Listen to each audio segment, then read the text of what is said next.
Start the morning right with a cup of Vinyl Tap. Nothing beats the refreshing taste of a hot, warm mug of Vinyl Tap. Enjoy your podcast in liquid form today. Vinyl Tap. Enjoy responsibly. Woo! Vinyl Tap. Welcome, I'm Tim. He's Tim. He is also Tim. And we just listened to the Moody Blues 1967 album, Days of Future Past. Which, while we're here on the title, is a magnificent name. Fantastic it's not title. past, P-A-S-T, P-A-S-S-E-D. As in, the day has passed.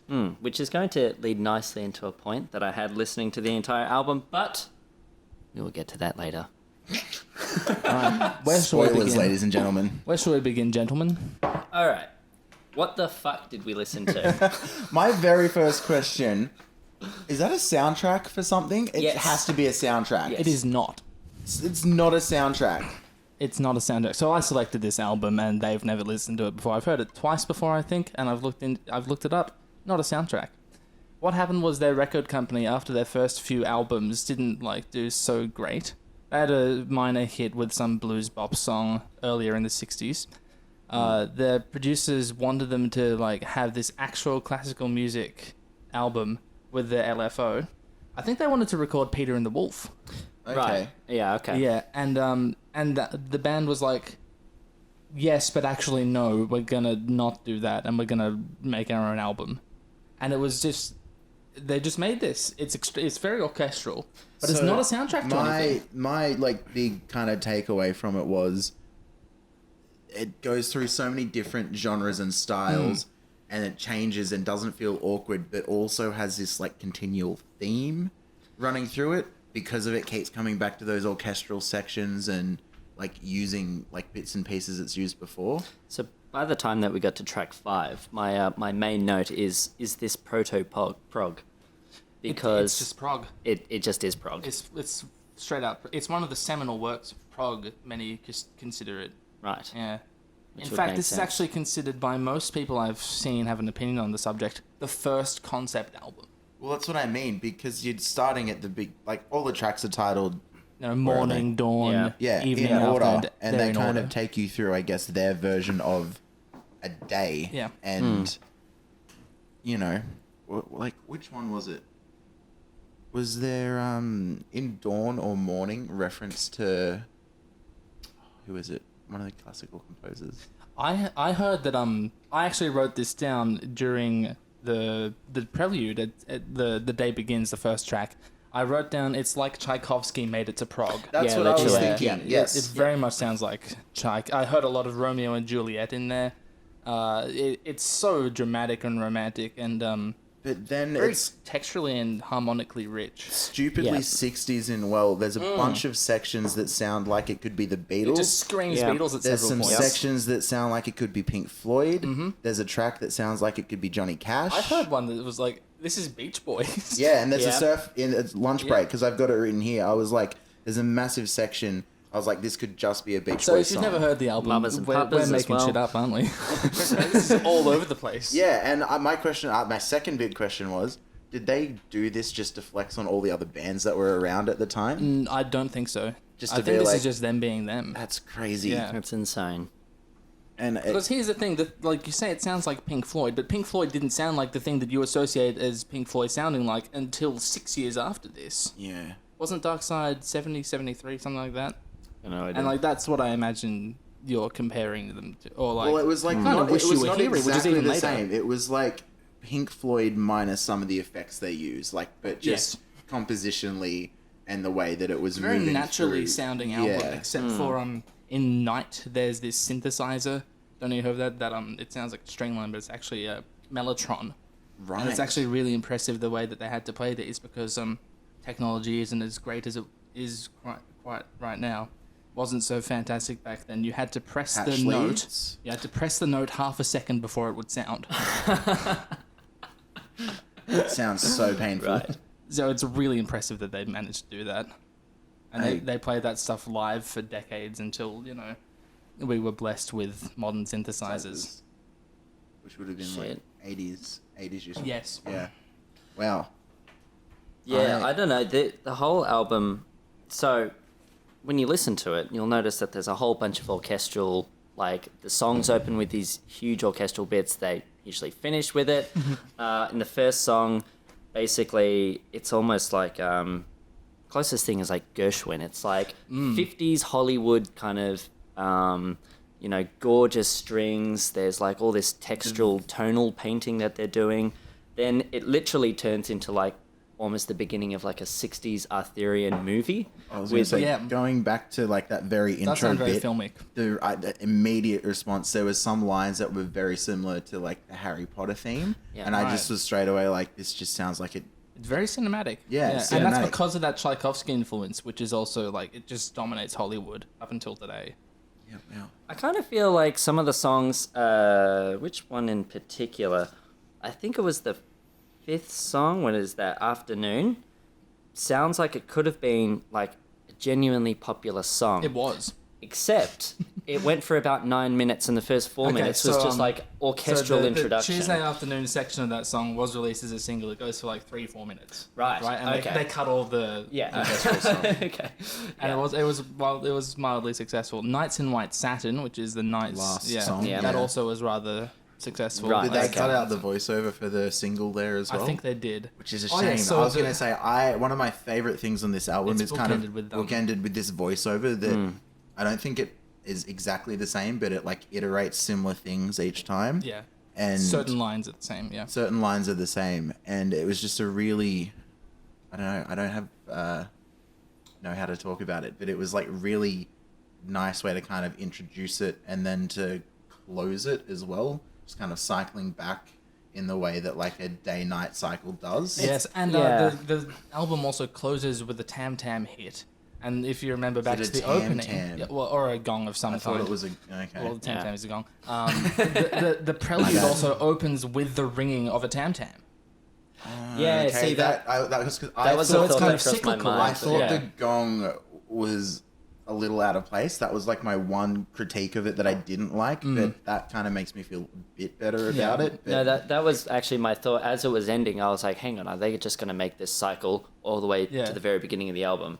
And then with the gong hit, that makes a lot of sense. Yeah. Crazy. Wow, that is... I mean... 53 years ago. Yes. How crazy is that? This is over half a century old. There's so much prog in this. Like, you hear so much of prog to come in this album. Yeah. Such as... God damn. Just going to put you on the spot. Yeah. Well, all of those different genres combining, and how it just goes, bang, bang, bang, bang, bang. It's switching between what you would consider different genres, but really it's all just prog, isn't it? Pretty much, yes. Because I wasn't thinking of it as prog when I was listening to it. Where is it? There's one that it... Well, this isn't what you think of when you think of prog. No. But this is what prog was before it was that, right? Yeah. I think going through from beginning to the end of the album, I think the first sort of 4 songs, it basically, for me, I thought that we're almost progressing through like eras of music. So we started with Hollywood kind of orchestral movie stuff. We then kind of moved into like, I don't know, like crooner kind of stuff. There was like something that sounded like the Godfather kind of music in Dawn. And then Morning sort of, I don't know, it's like the Beatles, It was early such a Beatles song. Yeah, insanely so. And then... Minus the Johnny Cash opening. Yeah. So, but it all just flowed so naturally. Yeah, I think that's what caught me the most off guard is when they were changing between these sections that were so wildly different that it didn't feel forced or awkward or that they like had to go out of their way to make it work. Like they just had really nice transitions between the sections. Which lends the songs is the structure of some Disaster Zone. Like the mess, absolute mess structurally. Yeah, if you try to write down what happens point to point in each of the songs, you'll get nowhere. Yeah. Why do you I felt this way? You know, I'm big on structure. I was sitting there going, I have nothing to say about the thing that I like to talk about because it's just... I'm sorry. So with the orchestral sections, do you know if they wrote that? Because they did write it. That's insane because just they had so many, I guess, musical so much musical tropes literacy and going literacy, on. yeah. So for what is that, lunch break? they had that classic Gershwin thing. Yeah, so that was so Gershwin. there was all American the Paris vibes. yeah, so much. exactly. So they're And like the recreating, same song went to Beach Boys, which is insane. Like you're recreating the sounds of a busy city with horns and bells and xylophones and all those sort of classic I always lines. walk down the street, there's someone with a xylophone. Yeah, no, but it's that like 50s, 60s like busy American city vibe, and they nailed it. And then exactly that just goes into the Beach Boys. And it's, what the fuck am I listening to? So, if they wrote, the whole band wrote it? Like, did they get any help with writing out the orchestral stuff? Or? I don't know that. Okay. I couldn't tell you. Okay. I'm pretty sure each member of the band wrote bits of it. It'd be super interesting to find out.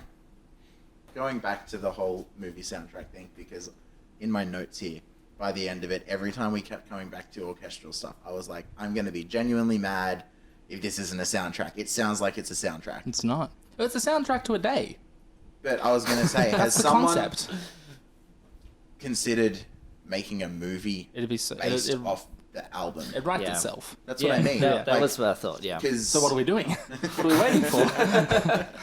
Yeah, we're making a podcast. But Okay, not, we're busy. yeah. It's... Yeah, I can't believe how cohesive it is start to end. And even though it kind of meanders all over the place, there's still this like common thread just all the way through until you... So a really important part of how that comes about is, did you hear in the opening track, the prelude, The Day Begins, every song that appears later on the album appears in that track in some way or another. No, I didn't know because that. I didn't know the other songs. Of course. So... But like, if we listen to it now, you would hear bits of all of the other songs in that track. It's Really? That's it's a prelude. amazing. Yeah. What's the term I'm looking for? Come back to me. Wow. Yeah, that Really, would be... yeah. I really want to go and listen to that now because... Yeah, it's got the Mellotron line from Nights in White Satin. It's got the string line from Tuesday Afternoon. It's got all and the from the what is that, morning or is it lunch break? I think that was lunch break. Yeah. Yeah, it Yeah. was. Wow. Oh, shit. Man. Wow. Yeah, I know. That's crazy. And you kind of get whiplash, like thematic whiplash, from moving between all of those ideas so quickly, especially when it's the first thing you're listening to. And imagine the target audience of this in the 60s, they're all on acid. Like, Yeah. I literally haven't... where is my note on that? I'm pretty sure I wrote that... Fuck, which song is it? One of the songs sounds like it was Beatles on the most hardcore acid trip. Like... And the Moody Blues did the whole, travel to the east and learn that philosophy and become immersed in that and come back. There and explode was it in one. the There was Evening? one that was like a Beatles sound, and I'm not sure if they used a sitar or if it was just a guitar. It but they were sounded very kind of sitar, like didn't it? emulating the sitar sound. That's I an can't that's remember an which track it George is. Harrison. track Yeah. 6 Evening, yeah, because that was That sounded literally great. How great there's was an that Eastern vibe. Sounds like Yeah. is this the Beatles acid era on steroids? Also, the string riff in that song, like, "Evening," was just gorgeous. Amazing. I Yeah. love that dirgy bass feel to it, Yeah. the dum, boom, boom, Yeah. or whatever it is. It's been so long now. We listened to it a whole 40 minutes ago. No, there was with that the drums had it was almost like a bit of a, what do I call it? It's like a wub, but it was like a little glitz scoop. or something, a scoop. Yeah, in it, which kind of gave it that real tasty Eastern vibe. Apologies. Does anyone else have anything they want to talk about? I know you wrote down some chord progressions and stuff over there. They're not being that interesting. the person that you are. I really do love. In Evening there was this. Oh no, that one's not that interesting. It's more Nights in White Satin has this. It's just drifting between 1 and 7, E minor and D, and then it. Hang on, let me look at my note. Then it like steps down C, play all into G, and then it does this great thing. It uses the flat 2 chord in a minor key. Like, it uses F major and we're in E minor. Is this at the? It's gorgeous, and that's why it has that like kind of depressing sliding cadence at the end of the verse. It's genius. That was because structure over the whole album for me. I was kind of taking note of, like, The Day Begins is kind of like middle of the road. Then Dawn is a bit more happy, and then The Morning was really like perky and Yes. upbeat. And Lunch Break, my God, so active. Yeah, super Yeah. fast pace, and then it starts to slow down Yeah. and wind down until you do get to Nights where it is this like slow, It's Yeah. sad kind tragic. of feel. Yeah. Yeah. and very romantic. There's lots of emotion going, especially that chorus where it opens up. There's this beautiful C chord as he sings, "Oh, I love you," and Yeah, there's that yeah. sweeping string line. It's so every part of it like contributes to the mood of the time of day. It's I don't think that there was necessarily anything kind of like groundbreaking harmonically. It was all pretty No, just sort no, of it's standard very- stuff. yeah. But the tonal color that they got and the pictures that they painted with tone and instrumentation, all that stuff is insane. was today's gonna say- episode is brought to you by orchestras. Use them. Yeah, basically. I was gonna say the texture across it all was just so full and thick. Yeah. But never. Oh, we've heard this texture like enough No. for before. It There wasn't was like. one tone color in what was it? It was in Morning, I think. Yes, where they paired a muted trumpet with the clarinet, and Yes, that sound was so sick. cool. I literally wrote that down. I was like, okay, what is that sound? Because that was Yeah, it was- super yeah. fun. Yeah. And also, have you ever heard a rock album with a cor anglais solo?